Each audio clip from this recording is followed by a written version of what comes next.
Hello students, after the Collar's law and application of Collar's law, आपल्याला या लेक्चरमध्ये आज इलेक्ट्रोकेमिकल सेल हा एक टॉपिक शिकायचा आहे. नंतर समोर जाऊन मग electronic conduction, electrolytic conduction, electrochemical reactions, त्यानंतर अजून समोर जाऊन इलेक्ट्रोड नेमकं कशाला म्हणायचं, इलेक्ट्रोडच्या टाईप कोणकोणत्या, नंतर मग ॲनोड कोणता, कॅथोड कोणता, त्यावर कोणकोणते रिॲक्शन्स आपण कॅरी आउट करणार. नंतर पुढे टाईप्स ऑफ इलेक्ट्रोलिटिक सेल, म्हणजे मग त्यामध्ये गॅल्व्हॅनिक सेल कोणता, टाईप्स ऑफ इलेक्ट्रोकेमिकल सेल म्हणू आपण, त्यामध्ये मग गॅल्व्हॅनिक सेल आणि नंतर मग येतो इलेक्ट्रोलिटिक सेल. तर हे जे सगळे जे म्हणजे टॉपिक जे आहेत तरी आपल्याला जवळपास आज हे लेक्चरमध्ये कम्प्लीट करायचे. ठीक आहे, तर स्टार्टिंगला मी ते फर्स्ट पॉईंट लिहितोय, इलेक्ट्रोकेमिकल सेल. मी चॅप्टरची ज्यावेळेस सुरुवात केली होती त्यावेळेस तुम्हाला याची बेसिक आयडिया दिलेली आहे. नेमकं आपण इलेक्ट्रोकेमिकल सेल म्हणजे नेमकं कशाला म्हणतो, इलेक्ट्रोकेमिकल सेल. चला मी याची इथे आता डेफिनेशन लिहितोय. What is mean by electrochemical sale?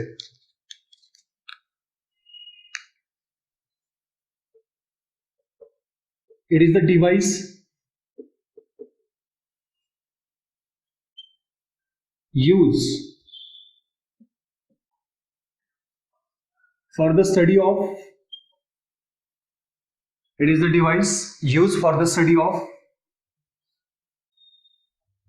chemical reactions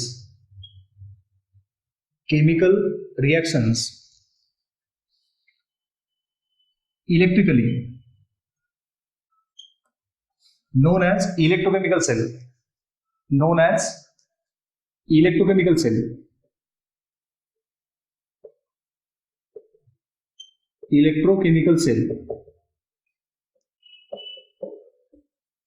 किंवा आपण याची अजूनही अशी एक डेफिनेशन लिहू शकतो, it is the device which is use to carry out the electrochemical reactions.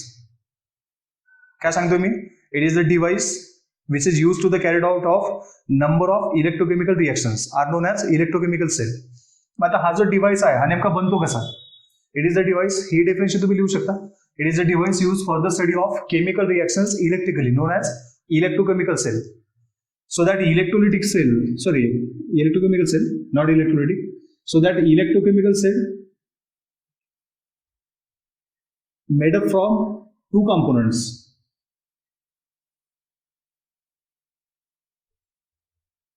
The first component is electrolytic solution.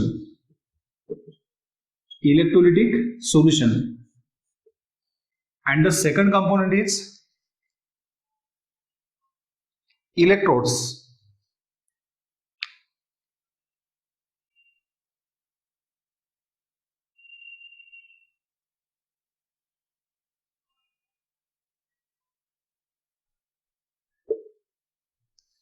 बघा या टाईपमध्ये एक जनरल याची आपण डायग्राम दाखवू शकतो. बघा हा जो डिव्हाइस जो आहे तर यामध्ये एक कंटेनर असणार. या कंटेनरमध्ये काय करतो आपण, टू कंडक्टर्स डीप करतो. हे जे कंडक्टर जे असतात these are the metal plates or carbon rods. हे ज्या टू मेटल प्लेट्स आहेत ज्या मी रेड कलरने दाखवतो इथे, ह्या टू मेटल प्लेट्स ह्या कंडक्टर्स आहेत. ठीक आहे, आणि इथे इलेक्ट्रोड म्हणून यूज होतात. मग आता जर मेटल जर आपण कंडक्टर म्हणून जर यूज केला तर तो कंडक्टिव्हिटी कशी दाखवतो आपण शिकलो याआधी. मेटॅलिक कंडक्शनची आपण डेफिनेशन शिकलो होतो. It is the conduction which is takes place by the direct flow of electrons.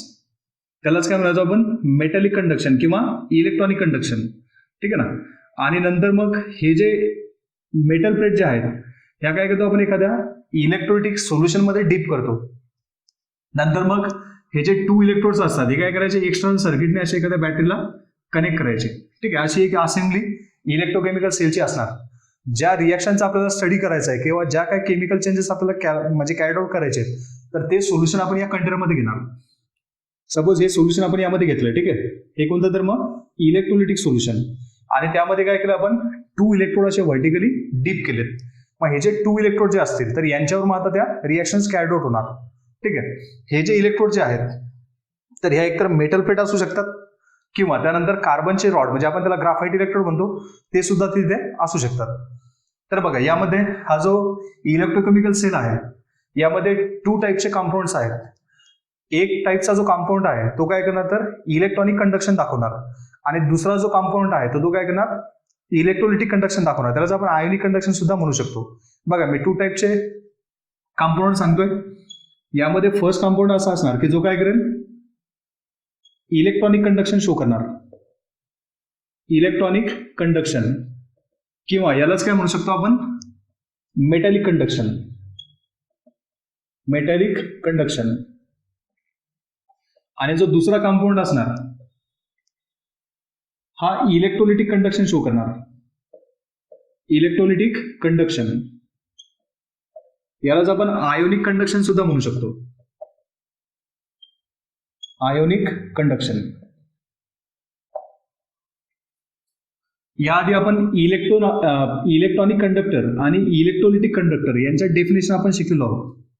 ठीक आहे, चॅप्टरच्या स्टार्टिंग मध्येच इलेक्ट्रॉनिक कंडक्टर आणि इलेक्ट्रोलिटिक कंडक्टर अशा 2 डेफिनेशन आपण याआधी शिकलो. त्यामध्ये आपण शिकलो होतो की इलेक्ट्रोलिटिक कंडक्टर कशाला म्हणायचं, electrolytic conductor. So these are the conductors which can transfer the charge किंवा which can transfer the electricity by the migration of ions. ज्यांच्यामध्ये इलेक्ट्रिसिटी ट्रान्सफर होते, ज्यांच्यामधून इलेक्ट्रिसिटी ट्रान्सफर होते with the help of migration of ions, that means cations and anions. हे काय करतात electricity transfer करतील, बरोबर. मग त्यालाच काय म्हणायचो आपण इलेक्ट्रोलिटिक कंडक्टर किंवा आयन्स ट्रान्सफर करतायत म्हणून त्याला म्हणायचो आपण आयोनिक कंडक्टर. आता इथे फक्त कंडक्शन हा वर्ड मी इथे यूज केला. त्यानंतर एक सेकंड जो होता तो होता मेटॅलिक कंडक्टर किंवा त्यालाच म्हणायचो आपण इलेक्ट्रॉनिक कंडक्टर. तर इलेक्ट्रॉनिक कंडक्टर आपण कशाला म्हणायचो, so it is the conductor which transfer the electricity by the direct flow of electrons are known as electronic conductors. कळतंय. मग आता त्याच डेफिनेशनच्या बेसिसवर आपण हा जो सेल आहे यामध्ये 2 कंपाऊंड सांगू शकतो. तर यातील जे इलेक्ट्रोड्स आहेत, जे रेड कलरने मी ते शो केले 2 इलेक्ट्रोड्स आहेत, तर हे जे 2 इलेक्ट्रोड्स आहेत हे काय करतील इलेक्ट्रॉनिक कंडक्शन शो करतील. काय सांगतो मी, जे 2 इलेक्ट्रोड्स आहेत त्यामध्ये 1 कॅथोड असेल दुसरा ॲनोड असेल, ते कसे येतील ते मी समोर सांगणार. सध्याच आपण असं म्हणू की हे जे 2 इलेक्ट्रोड्स आहेत तर हे इलेक्ट्रोड्स काय करतील इलेक्ट्रॉनिक कंडक्शन शो करतील. That means they transfer charge by the direct flow of electrons. ठीक आहे, म्हणजे ज्यांच्यामध्ये इलेक्ट्रिसिटी ज्यावेळेस ट्रान्सफर होणार त्यावेळेस डायरेक्ट इलेक्ट्रॉनचा फ्लो होईल आणि नंतर इलेक्ट्रिसिटी ट्रान्सफर होईल. मग त्या टाईपचं जे कंडक्शन असेल त्यालाच म्हणणार आपण electronic conduction. It is the conduction which takes place by the direct flow of electrons is known as electronic conduction. So electronic conduction साठी आपण काय यूज करतो इथे 2 electrodes and which are dipped into that electrolytic solution. आता जो second component येतो तो येतोय इलेक्ट्रोलिटिक कंडक्शन किंवा त्यालाच काय म्हणतो आपण आयोनिक कंडक्शन. आता यांच्यामध्ये सुद्धा हे जे कंडक्शन जे आहे म्हणजेच काय चार्ज ट्रान्सफर होणार with the help of migration of ions, बरोबर. यामध्ये इलेक्ट्रॉन्स फ्लो नाही होणार, डायरेक्ट फ्लो ऑफ इलेक्ट्रॉन्स, काही इलेक्ट्रिसिटी कंडक्ट नाही होणार. तर कशी होईल bye the migration of ions. मग आता मायग्रेशन ऑफ आयन जर म्हटलं आपण तर आपल्याला सोल्युशनकडे यावं लागेल. मग आपल्याला कोणतं सोल्युशन घ्यावं लागेल इलेक्ट्रोलिटिक सोल्युशन. तो हा जो कंटेनर जो आहे तर या कंटेनरमध्ये आपण जे सोल्युशन घेतलंय तर हे सोल्युशन कोणतं घेतलं आपण इलेक्ट्रोलिटिक सोल्युशन.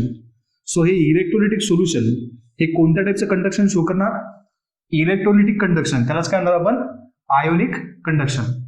तर असा हा इलेक्ट्रोकेमिकल सेल असतो. Generally electrochemical cell which is made up from 2 types of components. The first one is electronic conductor and the second one is electrolytic conductor. The electronic conductor that means 2 electrodes which are deep in the electrolytic solution. That 2 electrodes acts as a electronic conductor and that overall solution, that means electrolytic solution, acts as a electrolytic conductor. ठीक आहे, या टाईपमध्ये हा electrochemical sale आहे. आता electrochemical sale शिकल्यानंतर मला वाटतं आता एवढा याच्यात तुमचा हा क्लिअर झाला असेल. यानंतर आपल्याला शिकायचं आहे आता नेमकं यामध्ये आपण मग आता रिएक्शन्स कोणत्या कॅरी आउट करतो. So in that device we generally carry out electrochemical reactions. कोणत्या रिएक्शन्स इलेक्ट्रोकेमिकल रिएक्शन्स. सो चला मी आता इथे इलेक्ट्रोकेमिकल रिएक्शन म्हणजे काय ते सुद्धा लिहून घेतोय.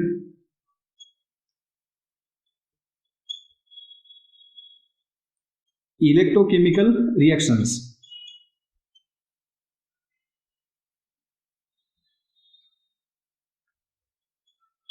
So these are the reactions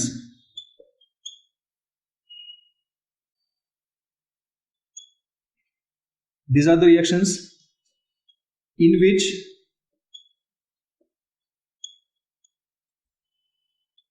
transfer of electrons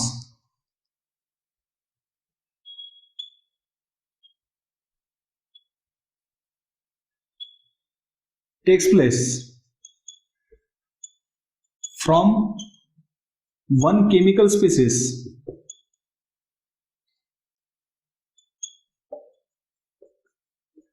to the another chemical species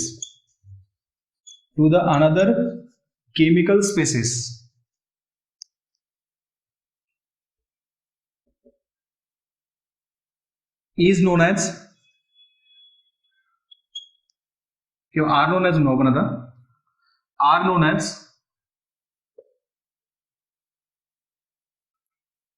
electrochemical reactions.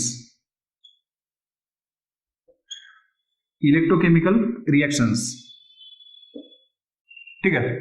Electrochemical reaction नेमकं कशाला म्हणायचं बघा, मी इथे डेफिनेशन लिहिली आहे. These are the reactions in which transfer of electrons takes place from one chemical species to the another chemical species are known as electrochemical reactions. याचं meaning काय की हा जो इलेक्ट्रोकेमिकल सेल आहे त्यामध्ये काय करणार आपण अशा काही रिएक्शन्स कॅरी आउट करणार की ज्यांच्यामध्ये 2 रिएक्टंट असतील. त्यामध्ये एक रिएक्टंट काय करणार त्याचे स्वतःचे इलेक्ट्रॉन जे असतील तर ते दुसऱ्या रिएक्टंटकडे ट्रान्सफर करणार आणि मग बरोबर त्यामध्ये ऑक्सिडेशन आणि रिडक्शन अशा टाईपच्या 2 रिएक्शन्स होतील आणि त्या रिएक्शन झाल्यानंतर आपल्याला काहीतरी वेगळे प्रॉडक्ट्स वगैरे त्यामध्ये मिळतील. सो त्या ज्या रिएक्शन ज्या आहेत त्यालाच काय म्हणणार आपण इलेक्ट्रोकेमिकल रिएक्शन्स. बघा, तुम्हाला व्यवस्थित डेफिनेशन रीड करायचे वाटलं तर तुम्ही या डेफिनेशन नोट डाऊन सुद्धा करून घ्या व्हिडिओ पॉज करून. ठीक आहे. सो आता आपल्याला बघायचं की नेमकं या रिएक्शन मध्ये ऍज पर डेफिनेशन सांगतोय मी, these are the reactions in which transfer of electron takes place from one chemical species to the another chemical species. याचाच अर्थ काय की एका स्पेसिसचे किंवा एक जो रिएक्टंट असेल त्याचे इलेक्ट्रॉन कमी होतील, बरोबर, म्हणजे त्या रिएक्टंटचं काय होणार ऑक्सिडेशन, आणि जो दुसरा तो जो म्हणजे दुसऱ्याला तरी इलेक्ट्रॉन मिळतील म्हणजे दुसऱ्या केमिकल स्पेसिसचं काय होणार तर रिडक्शन होणार. म्हणजेच काय की ओव्हरऑल जर विचार केला आपण तर या इलेक्ट्रोकेमिकल सेलमध्ये रिडॉक्स रिएक्शन्स या कॅरीड आउट होतील, बरोबर. मी त्यासाठी एक एक्झाम्पल घेतोय. सपोज आपण मोल्टन NaCl घेतला. मग आता मोल्टन NaCl मध्ये असे आयन्स तुम्हाला दिसतील. एक असेल Na+ आणि दुसरा असेल Cl-. ठीक आहे. हे सपोज लिक्विड स्टेटमध्ये असतील. ठीक आहे. या टाईपमध्ये सपोज तुम्ही हे इलेक्ट्रोलिक सोल्युशन काय तर मोल्टन NaClचं सोल्युशन घेतलं. मोल्टन NaCl म्हणजे काय, सोडियम क्लोराईड सॉलिड स्टेटमध्ये असतो त्याला तुम्ही मेल्ट केलं. ठीक आहे. आणि त्यामध्ये त्याला त्या इलेक्ट्रोलिक सोल्युशन म्हणून त्याला यूज केलं. आता होईल काय बघा, याचे प्रॉडक्ट्स काय असतील. आता आपल्याकडे 2 केमिकल स्पेसिस आहेत, एक म्हणजे Na+ आणि दुसरा म्हणजे कोणता Cl-. तर इथे होईल काय, एक केमिकल स्पेसिस काय करणार त्याचे स्वतःचे इलेक्ट्रॉन लूज करणार आणि दुसऱ्या केमिकल स्पेसिसकडे ट्रान्सफर करणार. म्हणजेच काय की ज्या केमिकल स्पेसिसचे इलेक्ट्रॉन लूज झाले इथे Cl- इलेक्ट्रॉन लूज होतील, म्हणजे Cl- काय होईल इथे ऑक्सिडेशन होईल. आणि मग हे जे इलेक्ट्रॉन जे आहेत Cl- पासून जे बाहेर पडले ते इलेक्ट्रॉन दुसऱ्या केमिकल स्पेसिसकडे म्हणजे ते सोडियम पॉझिटिव्हकडे ट्रान्सफर होतील. म्हणजे जिथे सोडियम पॉझिटिव्हचं काय होईल तर रिडक्शन होईल. कळतंय. मग आता सोडियम पॉझिटिव्हला जर 1 इलेक्ट्रॉन मिळाला तर त्यापासून सोडियम सॉलिड तयार होईल, प्लस Cl- ने 1 इलेक्ट्रॉन लूज केला, Cl तयार होईल. Cl आणि Cl म्हणजे 2 ॲटम्स पुन्हा एकमेकाच्या कॉन्टॅक्टमध्ये होऊन काय जनरेट होईल तर Cl2 गॅस. म्हणजेच ओव्हरऑल या रिएक्शन मधून Cl2 गॅस बाहेर पडणार. तर या टाईपमध्ये अशी रिएक्शन तिथे होऊ शकते. कळतंय. म्हणजे बघा बरोबर काय होतंय, सायमल्टेनियस ऑक्सिडेशन आणि रिडक्शन असे रिएक्शन आपण यामध्ये कॅरी आउट करू शकतो. असं काही कंपल्शन नाही की याच रिएक्शन इलेक्ट्रिसिटी जनरेट होण्यासाठी सुद्धा ज्या रिएक्शन असतील त्या सुद्धा आपण या इलेक्ट्रोकेमिकल सेलमध्ये डिटरमाइन करू शकतो किंवा कॅरी आउट करू शकतो. मग आता ह्या ज्या रिएक्शन्स आहेत त्याच बेसिसवर आपण काय सांगू शकतो, therefore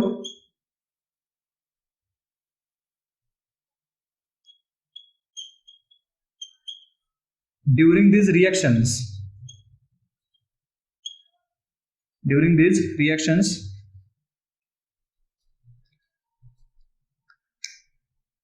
one species is oxidized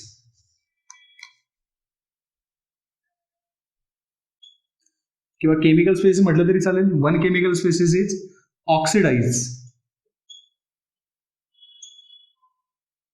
and another is reduce and another chemical species is reduce. Since the electrochemical reactions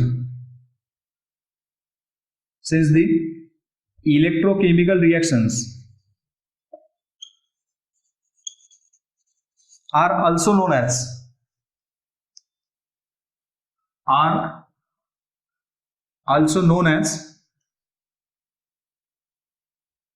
redox reactions,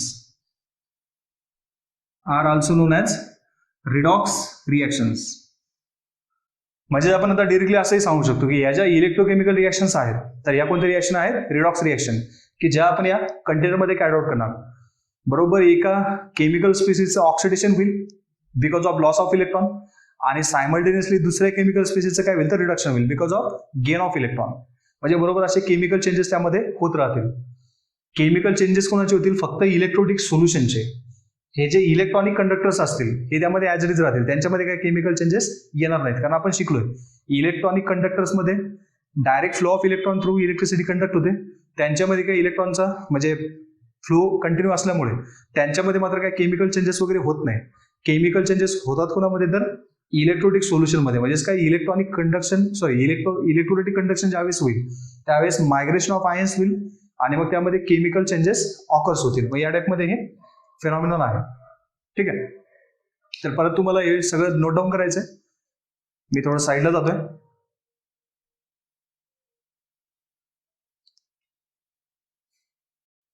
चला आता हे तर तुम्ही नोट डाऊन केलेलं असेल. आता यावरून तुम्हाला हे तर लक्षात आलं असेल की हा जो इलेक्ट्रोकेमिकल सेल आहे यामध्ये एक रिएक्शन होणार ऑक्सिडेशन हाफ आणि दुसरी रिएक्शन होणार रिडक्शन हाफ. दोघांचं कॉम्बिनेशन केलं म्हणजे ओव्हरऑल रिडॉक्स रिएक्शन्स या सेलमध्ये कॅरी आउट होतील. ठीक आहे, मग आता नेमकं ह्या ज्या रिएक्शन्स आहेत तर ह्या नेमक्या कुठे कॅरी आउट होतात, तर ह्या रिएक्शन्स कॅरी आउट होतात इलेक्ट्रोड्सवर. ठीक आहे, हे जे 2 मेटल प्लेट किंवा 2 कार्बन इलेक्ट्रोड जे आपण यामध्ये डीप केलेत यांच्यावर या रिएक्शन्स कॅरी आउट होतील. मग कधी कधी हे इलेक्ट्रोड त्यामध्ये पार्टिसिपेट करतील किंवा करणार नाही. मग जर पार्टिसिपेट करत असेल तर त्यांना रिएक्टिव्ह इलेक्ट्रोड्स म्हणायचं, जर पार्टिसिपेट करत नसेल तर त्यांना आपण इनर्ट इलेक्ट्रोड म्हणणार. मग त्यासाठी आपल्याला सगळ्यात आधी आता इलेक्ट्रोड्स म्हणजे काय ही माहिती असणं गरजेचं आहे. ठीक आहे, तर चला मी आता हे रब करतोय आणि पुढे लिहितोय जाऊन इलेक्ट्रोड्स. मी ऑलरेडी बोललो हे तुम्हाला नोट डाऊन करायचं, तुम्ही नोट डाऊन केलेलं असेलच. चला आता घेऊ आपण electrode.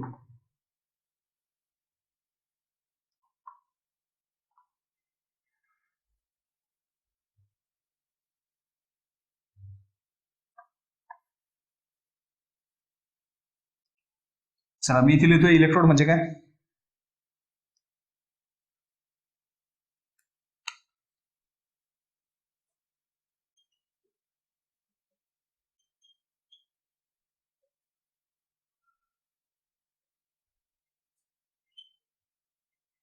It is the surface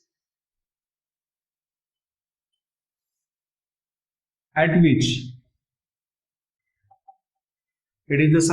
which oxidation half and reduction half. It is the surface at which oxidation half and reduction half reactions are carried out.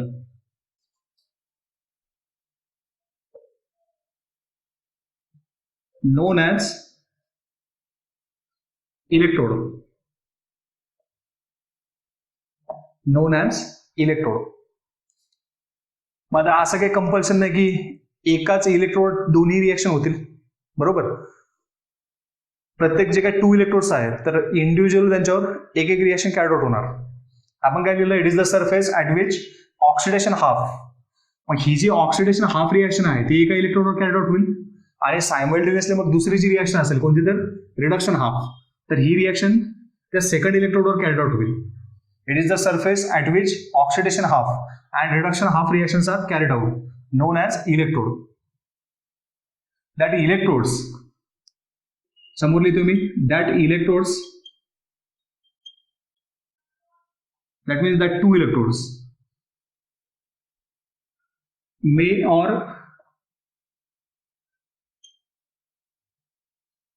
may not involves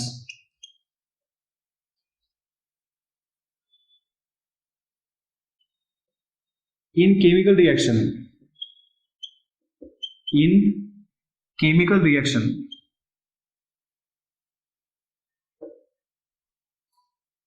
याचं meaning काय की हे जे इलेक्ट्रोड जे आहेत तर कधी कधी असे होईल की स्वतः ते इलेक्ट्रोड त्या रिएक्शन मध्ये पार्टिसिपेट होतील, म्हणजे त्या इलेक्ट्रोड मध्ये सुद्धा काहीतरी चेंजेस येणार, किंवा काही वेळेस असे होईल की ती रिएक्शन ते इलेक्ट्रोड त्या रिएक्शन मध्ये पार्टिसिपेट करणार नाही, बरोबर.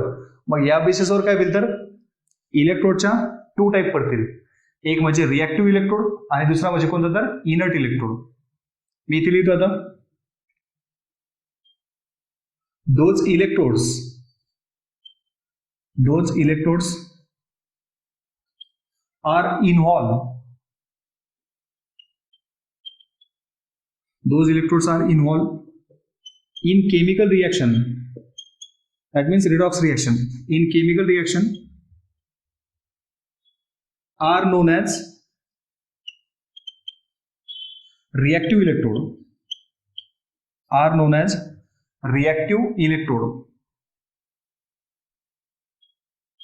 जो गॅल्व्हॅनिक सेल असतो त्यामध्ये जनरली आपण रिॲक्टिव्ह इलेक्ट्रोड्स यूज करतो, आणि जो इलेक्ट्रोलिटिक सेल असतो त्यामध्ये आपण इनर्ट इलेक्ट्रोड यूज करतो. हे सुद्धा समोर जाऊन आपल्याला शिकायचं आहे.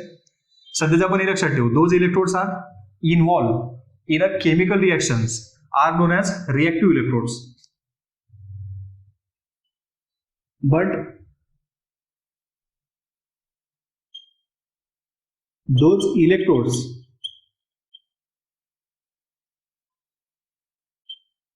do not involve in chemical reaction,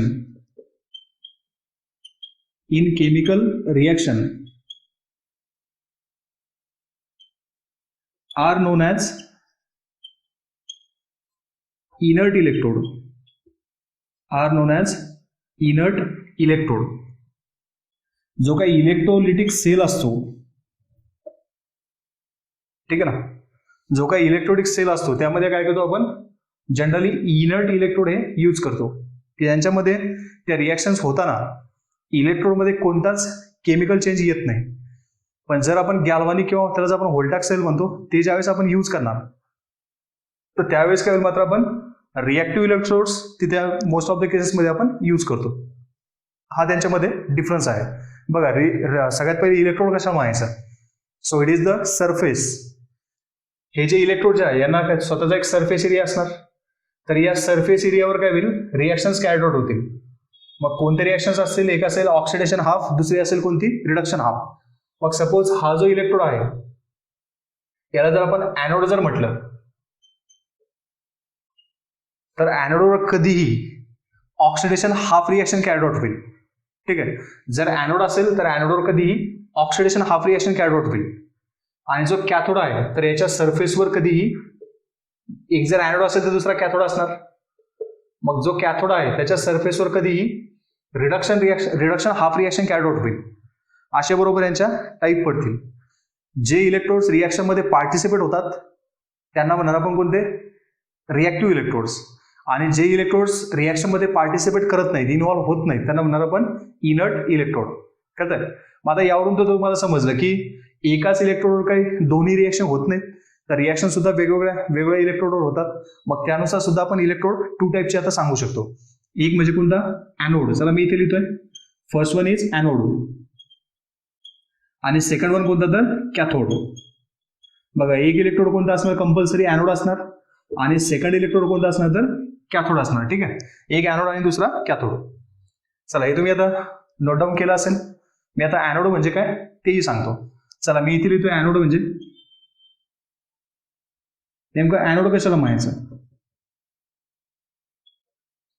it is the electrode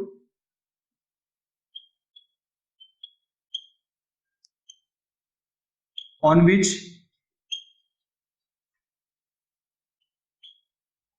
oxidation half reaction carried out. Oxidation half reaction carried out.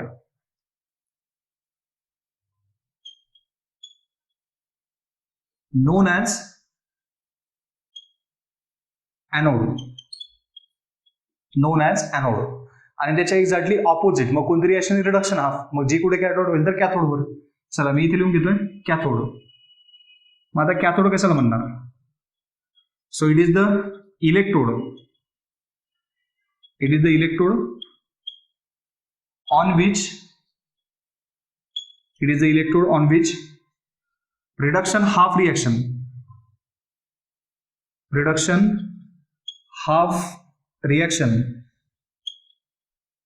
carried out.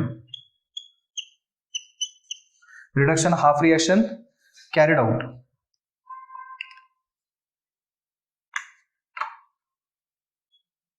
Known as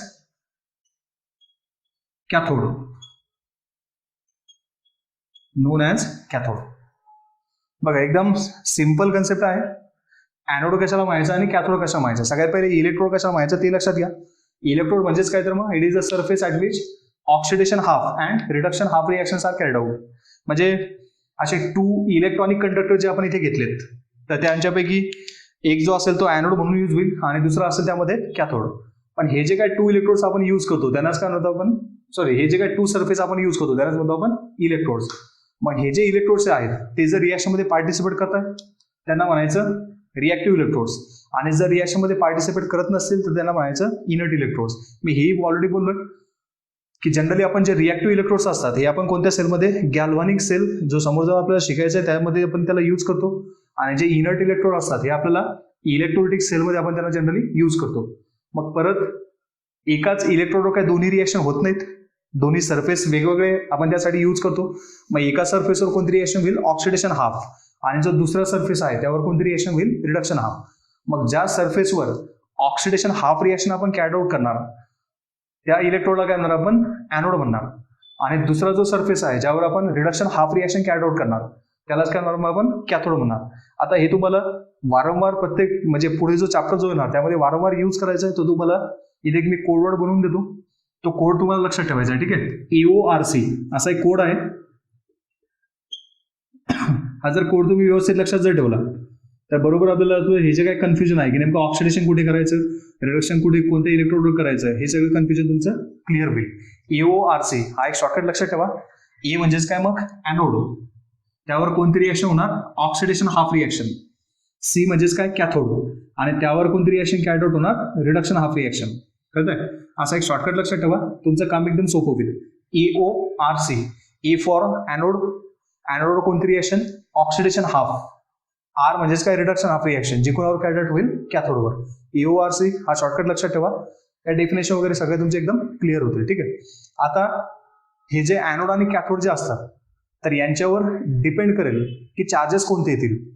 जर तुम्ही इलेक्ट्रोलिटिक, आणि हे इम्पॉर्टंट सुद्धा आहे, व्यवस्थित लक्ष द्या, जर तुम्ही इलेक्ट्रोलिटिक सेल जर म्हणून जर समजा आपण रिएक्शन्स कॅरी आउट करणार ज्या इलेक्ट्रोलिटिक सेलमध्ये, तर अशा वेळेस काय होईल? इलेक्ट्रोलिटिक सेलमध्ये ॲनोड जो असतो तर ॲनोड हा पॉझिटिव्हली चार्ज असतो. बघा, इलेक्ट्रोलिटिक सेलमध्ये आता इलेक्ट्रोलिटिक सेल म्हणजे काय हे सुद्धा आपल्याला समोर जाऊन शिकायचं आहे. चला, पण इथे ॲनोड कॅथोड येतात तर मी आता सांगून देतोय. इलेक्ट्रोलिटिक सेलमध्ये ॲनोड हा कसा असतो तर पॉझिटिव्हली चार्ज. ठीक आहे, ॲनोड कसा असतो? पॉझिटिव्हली चार्ज, आणि कॅथोड जो आहे तर हा असतो निगेटिव्हली चार्ज. ठीक आहे. ॲनोड कसा तर पॉझिटिव्हली चार्ज आणि कॅथोड कसा असेल तर निगेटिव्हली चार्ज.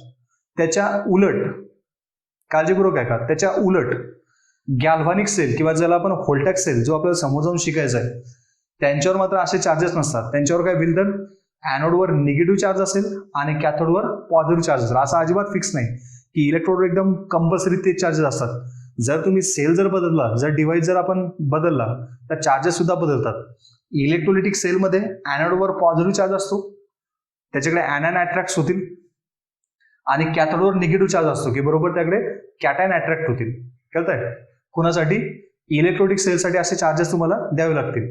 जर आपण गॅल्व्हॅनिक सेल किंवा व्होल्टॅक सेल ज्यावेळेस आपण शिकणार त्यावेळेस मात्र चार्जेस बदलतील. त्यावेळेस ॲनोडवर चार्ज निगेटिव्ह असेल, नोट डाऊन करून घ्या.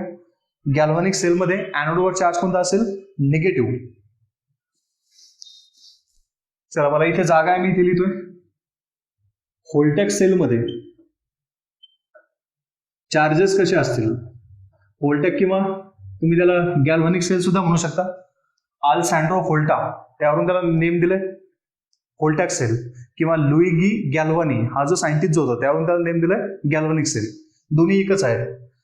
मग हा जो व्होल्टॅक सेल आहे तर यामध्ये ॲनोडवर चार्ज कोणता असणार? निगेटिव्ह, आणि कॅथोडवर जो चार्ज आहे तो कोणता असेल? पॉझिटिव्ह. हे चार्जेस कसे येतात हे सुद्धा आपल्याला समजावून शिकायचं आहे, फक्त सध्याचे लक्षात ठेवा. पण रिॲक्शन मात्र त्याच होतील. तो इलेक्ट्रोलिटिक सेल असला तरी चालेल किंवा गॅल्व्हॅनिक असला तरी चालेल, हे मात्र चेंज नाही होणार. AORC हे सेमच असेल. ॲनोडवर कधीही ऑक्सिडेशन होईल, कॅथोडवर कधीही काय होईल तर रिडक्शन होईल. फक्त चार्जेस मात्र बदलणार. इलेक्ट्रोलिटिकमध्ये असे चार्जेस असतील, ॲनोडवर पॉझिटिव्ह कॅथोडवर निगेटिव्ह, आणि गॅल्व्हॅनिकमध्ये या टाईपच्या चार्जेस असतील, ॲनोडवर निगेटिव्ह आणि कॅथोडवर पॉझिटिव्ह. सो एक काम करा, मी आता परत थोडं साईडला जातोय, हे सुद्धा तुम्हाला व्यवस्थित नोट डाऊन करायचं. ठीक आहे.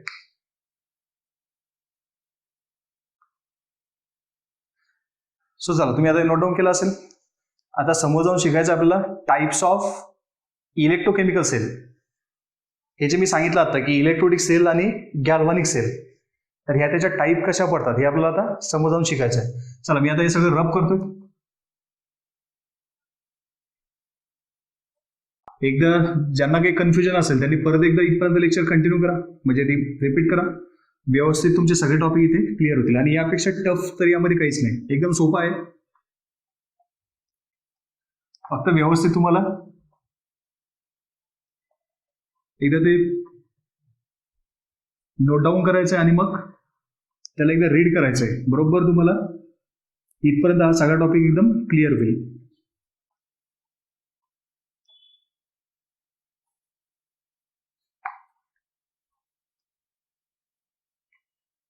चला, आता बघायचं आपल्याला types of electrochemical sale.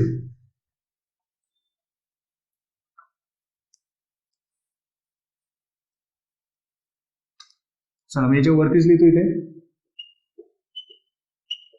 Types of electrochemical sale. तर बघा, आता इलेक्ट्रोकेमिकल सेलच्या 2 टाईप पडतात. First one is electrolytic cell. First one is electrolytic cell and second is galvanic cell, किंवा यालाच म्हणूयात आपण व्होल्टॅक sale.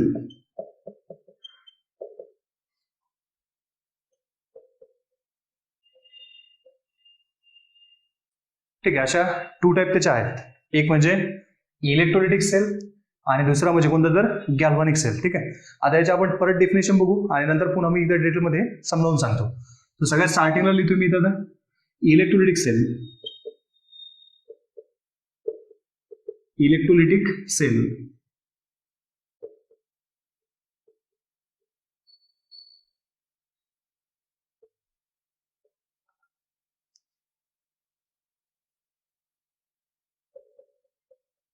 it is the device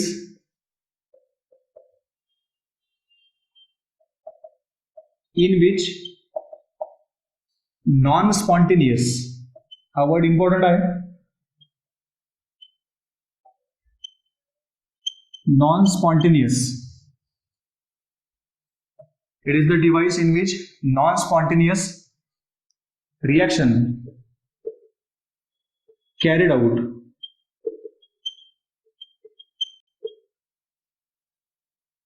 by applying direct current,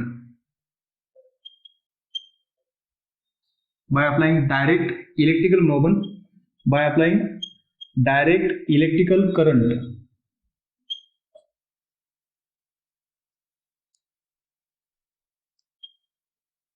from external source, त्याला आपण बॅटरी सुद्धा म्हणू शकतो, from external source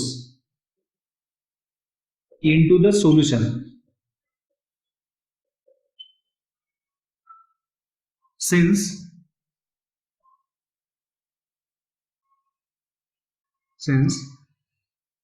electrical energy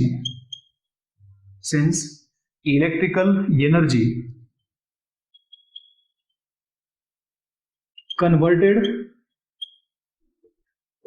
into chemical energy, since electrical energy converted into chemical energy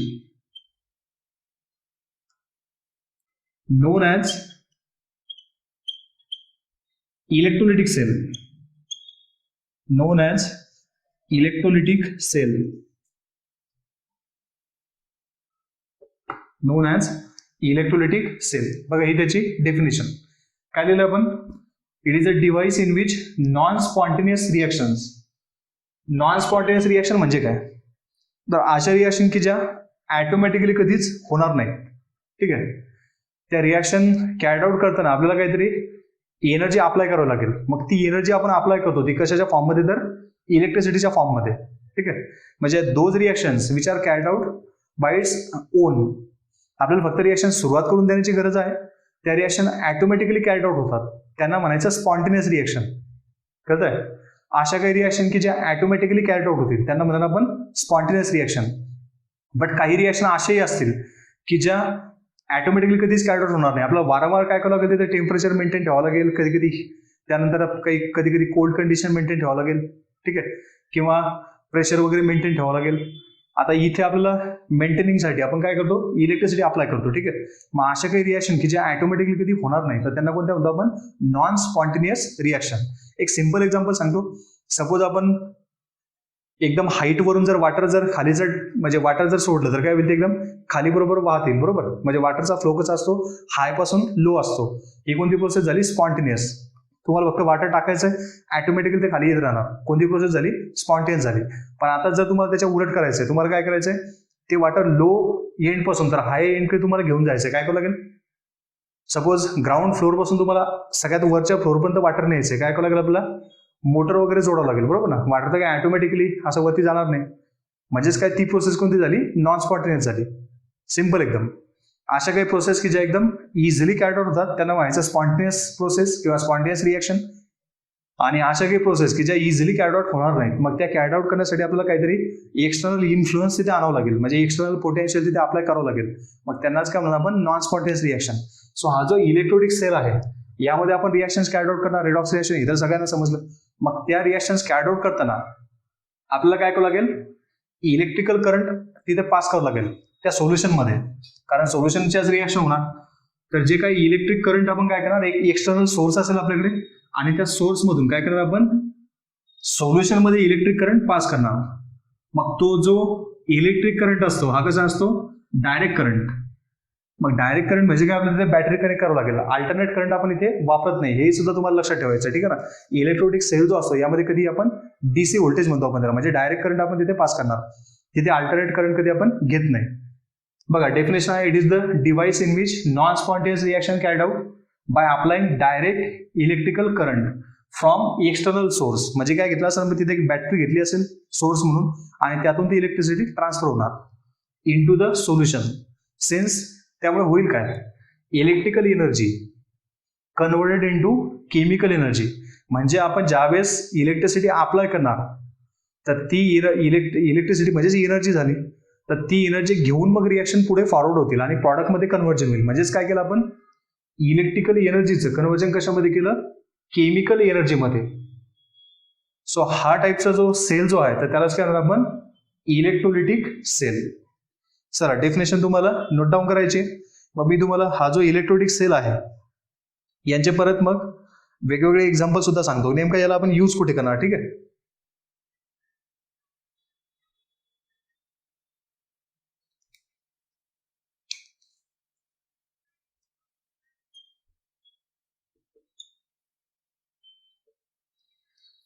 चला आता सांगतो मी नेमका हा जो इलेक्ट्रोलिक सेल आहे याचा आपण यूज कुठे कुठे करणार. ठीक आहे.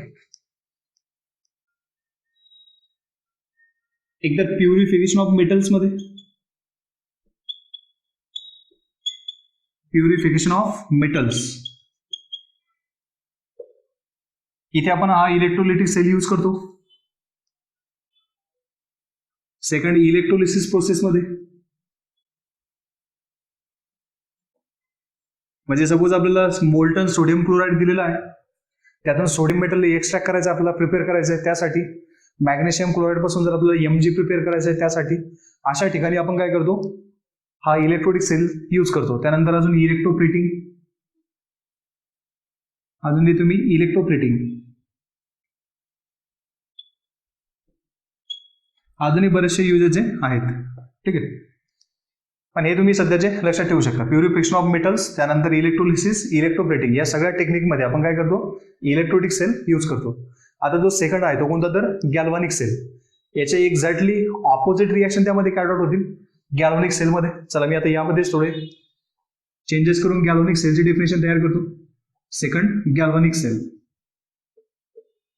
किंवा त्यालाच म्हणायचं voltaic cell. So it is the device in which spontaneous reaction carried out. बघा, नॉन स्पॉन्टेनियसच्या ऐवजी कोणत्या, स्पॉन्टेनियस रिएक्शन, म्हणजे अशा काही रिएक्शन की ज्या ऑटोमॅटिकली होतील. ठीक आहे. तिथे मात्र तुम्हाला इलेक्ट्रिसिटी म्हणजे अप्लाय करण्याची गरज नाही. It is the device in which spontaneous reaction carried out.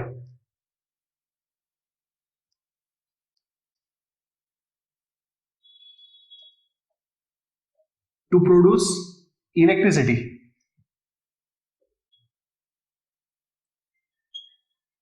To produce electricity, known as galvanic cell, known as galvanic cell.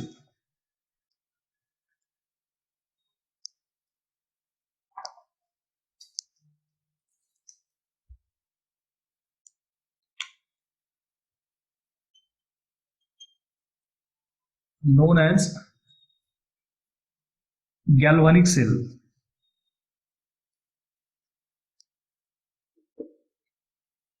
Since chemical energy,